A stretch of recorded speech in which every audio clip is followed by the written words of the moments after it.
மிதுனம் ராசி நேயர்கள் எப்பொழுதுமே பாருங்கள் ரொம்பவுமே புத்திசாலிகளாக இருப்பீங்க. அது மட்டும் இல்லாமல் ஏற்படக்கூடிய சூழ்நிலைகளுக்கு ஏற்ப விரைவாக முடிவெடுக்கக்கூடிய சாமர்த்தியசாலிகளாக மிதுன ராசி அன்பர்கள் நீங்கள் இருப்பீங்க. உங்களோட முகத்தில் எப்பவுமே ஒரு புன்சிரிப்பு இருக்கும். தகவல் தொடர்பு திறனில் திறமையானவங்களாக இருப்பீங்க. உங்களோட பேச்சு இனிமையான சாதுரியம் கொண்டதாக இருக்கும். நகைச்சுவை உணர்வு மற்றவங்களை மகிழ்விப்பதாக இருக்கும். கேலியாக பேசுகிறதுல வல்லவர்களாக திகழக்கூடியவங்க தான் மிதுன ராசி அன்பர்கள் நீங்கள். அதே போல் கல்வியிலேயுமே நீங்கள் இழைச்சவங்களாம் கிடையாது. கல்வியில் அதிகமாக ஆர்வம் இருக்கும். எந்த ஒரு விஷயத்தையுமே எளிதாக கற்றுக்கொள்ளக்கூடிய திறமை கொண்டவங்க மிதுன ராசி அன்பர்கள் நீங்கள்.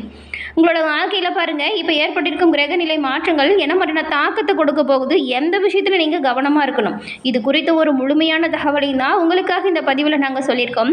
இந்த பதிவு மிதுனம் ராசி அன்பர்களை பொறுத்த வரைக்கும் பயனுள்ள பதிவாக இருக்கும். அதனால் ஸ்கிப் பண்ணாமல் முழுமையாக பாருங்கள். நீங்கள் இப்போ தான் ஃபர்ஸ்ட் டைம் நம்மளோட சேனலை பார்க்குறீங்க அப்படின்னா மறக்காமல் நம்மளோட சேனலை சப்ஸ்கிரைபும் பண்ணிக்கோங்க. மிதுன ராசி அன்பர்கள் எல்லா விதத்திலுமே நீங்கள் நன்மைகளையும் நல்ல ஒரு முன்னேற்றங்களையும் பெறணும் அப்படின்னு நினச்சா நீங்கள் சிவபெருமான மனம் வார வழிபட்டு வருவதன் மூலம் நன்மைகளை பெற முடியும். பிரதோஷ வழிபாடு ஒரு சிறப்பான முன்னேற்றம் தரக்கூடிய வழிபாடு மிதுன ராசி அன்பர்கள் உங்களுக்கு. சிவபெருமானின் பரிபூர்ண அருளாலும் எல்லாமே நல்லதாக நடக்க வாழ்த்துக்களையும் உங்களுக்காக சிவபெருமானிடம் நாங்கள் பிரார்த்தனையும் செஞ்சுக்கிறோம். உங்களுக்கு சிவபெருமான் பிடிக்கும் அப்படின்னா ஓம் நமச்சிவாயா போற்றி அப்படிங்கிற மந்திரத்தை மறக்காமல் 3 முறை பதிவிடவும் செய்யுங்க. அப்படி செய்யும்போது கூட உங்களோட ஆள் மனதில் ஒரு பிரார்த்தனையை நினச்சிட்டு செய்யுங்களேன். அந்த பிரார்த்தனை விரைவில் நடக்கும். நன்மை உங்களுக்கு உண்டாகும் விரைவில். அதே போல் உங்களோட சொந்த ஜாதக கணிப்பை எளிய முறையில் தெரிஞ்சுக்க விரும்புனா டிஸ்கிரிப்ஷனில் பாருங்கள் ஜோதிட நம்பர் கொடுத்துருக்கோம். அந்த நம்பருக்கு நீங்கள் ஃபோன் பண்ணி எளிய முறையில் உங்களோட ஜாதகத்தை நீங்கள் கணிச்சிக்கலாம். நிறைய இடத்துல ஜாதகம் பார்த்து எந்த ஒரு முன்னேற்றமும் இல்லை, நிறைய அலைச்சல் தான் வந்துச்சு அப்படின்னு நினைக்கிறவங்களுக்கு இது ஒரு வாய்ப்பு, அரிய வாய்ப்பாக இருக்கும். பயன்படுத்திக்கோங்க. இப்போது மிதுன ராசி அன்பர்களுக்கு என்ன மாதிரியான அமைப்பு உருவாகி இருக்குது அப்படிங்கிறத வாங்க பார்க்கலாம். இந்த மிதுன ராசிக்காரங்க பாருங்கள் எப்பொழுதுமே இசை, இலக்கியம், நாடகம், கவிதை இந்த எழுத்துத்துறைகளில் அதிகமாக ஆர்வம் கொண்டவங்களாக இருப்பீங்க. சில சமயத்தில் உங்களுக்கு நிலையற்ற மனப்பான்மை இருக்கும். அப்படி வரும்பொழுது ஒரு விஷயத்தில் திறமையாக முடிவெடுக்க முடியாத நிலை வரும். அந்த மனநிலையை மட்டும் நீங்கள் மாற்றிக்கணும். நீங்கள் எல்லாமே திறமையாக செய்யக்கூடியவங்க தான். கவனமாக முன்னெச்சரிக்கையாக செஞ்சால் எல்லாமே உங்களுக்கு நல்ல வாய்ப்பை கொடுக்கும். பயணங்கள் மேற்கொள்கிறது உங்களுக்கு ரொம்பவுமே பிடிச்ச விஷயமா இருக்கும்.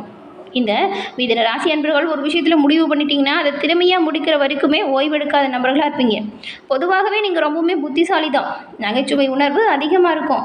நல்ல ஒரு தகவல் தொடர்பு திறன் உங்ககிட்ட இருக்கும். இந்த மிதுன ராசி அன்பர்களுக்கு இந்த வாரம் எப்படிப்பட்ட கிரகநிலைகள் அமைஞ்சிருக்கு, என்ன வாய்ப்புகள் கிடைக்கும் அப்படிங்கிறத வாங்க பார்க்கலாம். இந்த வாரத்தோட கிரகநிலை அமைப்புகளை பார்த்தா தேவையான அளவுக்கு பண வரவு சீராக இருக்கும். உங்களோட செலவுகள் எல்லாமே சமாளிக்கக்கூடிய அளவுக்கு வருமானம் இருக்கும். அதனால் எந்த ஒரு சிரமமும் பெருசாக பாதிப்பை கொடுக்காது. கணவன் மனைவிக்கிடையே கருத்து வேறுபாடு ஏற்படக்கூடுங்கிறதுனால இருவருமே ஒருத்தருக்கொருத்தர் அனுசரித்து செல்வது நல்லது. உங்களுடைய தந்தையுடன் இதுவரைக்கும் ஏற்பட்டிருந்த மனஸ்தாபங்கள் நீங்கக்கூடிய யோகம் இருக்குது. அவர்கிட்ட கொஞ்சம் மனம் விட்டு பேசுங்க. அவங்கக்கிட்ட சுமூகமான உறவு ஏற்படும் வாய்ப்பு இருக்குது. இதனால் நன்மைகளும் பல வந்து சேரும். அது மட்டும் இல்லாமல் அரசாங்க வழியில் நீங்கள் எதிர்பார்த்த காரியம் அனுகூலமாக நடக்கும். எதிரிகளால் ஏற்பட்ட தொல்லை தீரும். நல்ல ஒரு முன்னேற்றம் உங்களோட வியாபாரம் தொழிலில் ஏற்படும் காலம் இது. அலுவலகத்தை பொறுத்த வரைக்கும் உங்களோட வேலை கொஞ்சம் பணி சுமை அதிகமாக இருக்கிற மாதிரி தான் இருக்கும். ஆனால் சக ஊழியர்கள் உங்களுக்கு ஒத்துழைப்பு தருவாங்க. நீங்கள் எதிர்பார்த்த உதவி கொஞ்சம் தாமதமாக வரும். ஆனால் உங்களோட ஆலோசனை உங்களுடைய நிர்வாகத்தின் ஒரு முக்கியத்துவம் வாய்ந்த ஆலோசனையாக மாறும். வியாபாரத்தில் சின்ன சின்ன பிரச்சனை ஏற்படக்கூடுங்கிறதுனால நீங்கள் கொஞ்சம் கவனமாக இருக்கணும். அதனால் பெருசாக பாதிப்பு எதுவும் இருக்காது. ஆனால் கவனமாக முன்னெச்சரிக்கையாக செயல்பட்டால் நல்லது. வாடிக்கையாளர்கள்கிட்ட கொஞ்சம் கனிவாக நடந்துக்கோங்க. கோபத்தை தவிர்க்கிறது பெரும்பாலும் நன்மையாக நல்ல ஒரு முன்னேற்றமாக இருக்கும். குடும்பத்தை நிர்வகிக்கக்கூடிய பெண்களை பொறுத்த வரைக்கும் உங்களுக்கு பாருங்கள் பொறுப்புகள் கொஞ்சம் அதிகரிக்கும். அதன் காரணமாக கொஞ்சம் அசதியும் சோர்வும் வரலாம். வேலைக்கு செல்லக்கூடிய பெண்களுக்கு அலுவலகத்தில் சில சலுகைகள் நீங்கள் எதிர்பார்த்தபடி உண்டாகும்.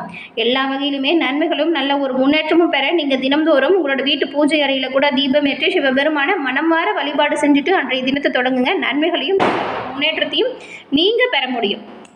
இந்த மிதுன ராசி அன்பர்களுக்கு இந்த வாரம் தடைப்பட்டிருந்த ஒவ்வொரு காரியங்களுமே நல்ல ஒரு சுறுசுறுப்பாக நடக்கணும் அப்படின்னா சிவபெருமான வழிபட்டுட்டு தொடங்குங்க. நன்மை உண்டாகும், நல்லது நடக்கும்.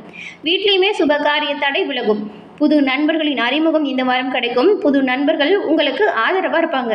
கொஞ்சம் உங்களுடைய செயல்களில் கண்ணும் கருத்துமாக கவனமாக செயல்பட்டால் நன்மைகளை பெரும்பாலும் நீங்கள் இந்த வாரம் பெற முடியும். உங்களோட வாழ்க்கை தரத்தை உயர்த்தி கொள்ளவும் அதற்கேற்ற நல்ல ஒரு உயர்வுக்கான வாய்ப்புகளும் வரும். வரக்கூடிய வாய்ப்பு சரியாக பயன்படுத்திக்கிட்டால் நல்லது.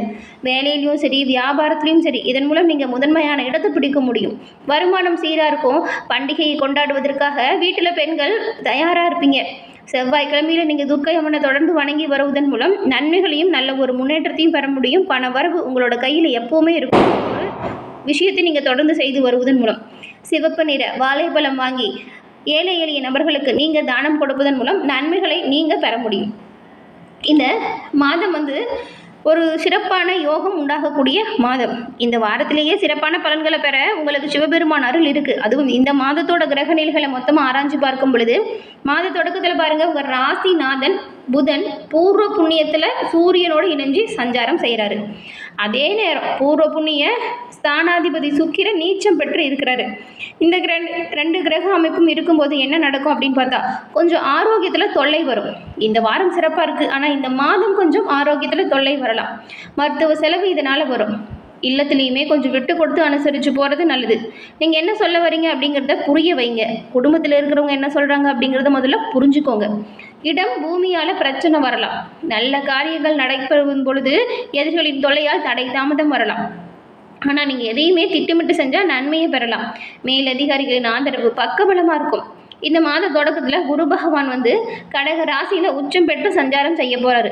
அவருடைய பார்வை பலம் உங்களுக்கு பலவிதமான நன்மைகளையுமே கொடுக்கக்கூடிய வகையில் அமைஞ்சிருக்கு. குறிப்பாக உத்தியோகத்தில் நல்ல ஒரு மாற்றம் உறுதியாகும். நீங்கள் நினச்ச ஒரு மாற்றமாக கூட இருக்கும். ஊர் மாற்றம், இடமாற்றம் அமையும் பொழுது சுய ஜாதகத்தின் அடிப்படையில் அது ஆராய்ந்து நீங்கள் அந்த மாற்றத்தை ஏற்றுக்கொள்வது நல்லது. டிஸ்கிரிப்ஷனில் இருக்கிற நம்பரை நீங்கள் யூஸ் பண்ணிக்கோங்க. வரக்கூடிய மாற்றங்கள் நல்லதாக இருக்கும். ஜென்மகுரு விலகுவதால் இனி பெரிய அளவில் எந்த ஒரு பாதிப்பும் ஏற்படாது. ஆனால் வரக்கூடிய மாற்றத்தால் ஏதாவது விளைவு இருக்கா அப்படின்னு சொந்த ஜாதக கணிப்பால் தெரிஞ்சுக்கலாம். அப்படி இருந்தாலும் பாருங்கள், பஞ்சமாதிபதியும் பாக்கிய ஸ்தானாதிபதியும் நீச்சம் பெறுறாங்க. எதையுமே திட்டமிட்டு செஞ்சால் நல்லது. தைரியமும் தன்னம்பிக்கையும் குறையாமல் பார்த்துக்கோங்க. தடைகளை மீறி முன்னேற்றம் பெறணும் அப்படின்னா நீங்கள் கூடுமான அளவுக்கு முயற்சிகளை போடணும். எவ்வளவு முயற்சி எடுக்கிறீங்களோ அவ்வளவு முன்னேற்றத்தையுமே நீங்கள் இந்த மாதம் பெற முடியும். இந்த மாதம் முழுவதுமே சனி மற்றும் ராகு சேர்க்கை ஏற்படக்கூடிய கிரக அமைப்பு வரும்போது பாருங்கள், மாதம் முழுவதுமே பாக்கிய ஸ்தானத்தில் சனியும் ராகுவும் சேர்க்கை சென்று சஞ்சாரம் செய்கிறாங்க. பாக்கிய ஸ்தானாதிபதி வக்கரம் பெறும் பொழுது ஒரு வழியில் வருமானம் வந்துக்கிட்டு தான் இருக்கும், ஆனால் மறுவழியில் செலவுமே வந்துக்கிட்டு தான் இருக்கும். குடும்ப உறுப்பினர்களால் பிரச்சனைகளும் மனக்கசப்பும் ஏற்படலாம். நம்பி நீங்கள் எந்த ஒரு விஷயத்தையும் செய்யலாம் அப்படின்னு நினச்சிங்கன்னா அது செய்ய முடியாது. பெற்றோர் வழியில் செலவு வரும். கற்ற கல்விக்காக நல்ல வேலை கிடைக்கும். பெருசாக கவலைப்பட தேவையில்லை. வருமானத்துக்கு ஏற்ற செலவு இருக்கும், செலவிற்கு ஏற்ற வருமானம் உண்டாகும்.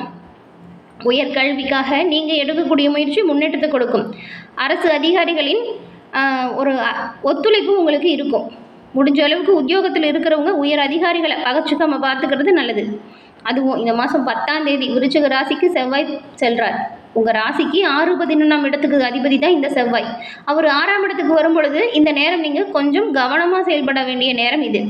ஆனால் எதிர்ப்புகள் நீங்கிடும். எதிர்பாராத விதத்தில் இலாகா மன வருத்தத்தை தரலாம். வளர்ச்சியில் ஏற்படும் குறுக்கீடுகளை சமாளிக்க நீங்கள் கைமாற்று வாங்கும் சூழ்நிலை கூட வரலாம். கவனமாக இருங்க.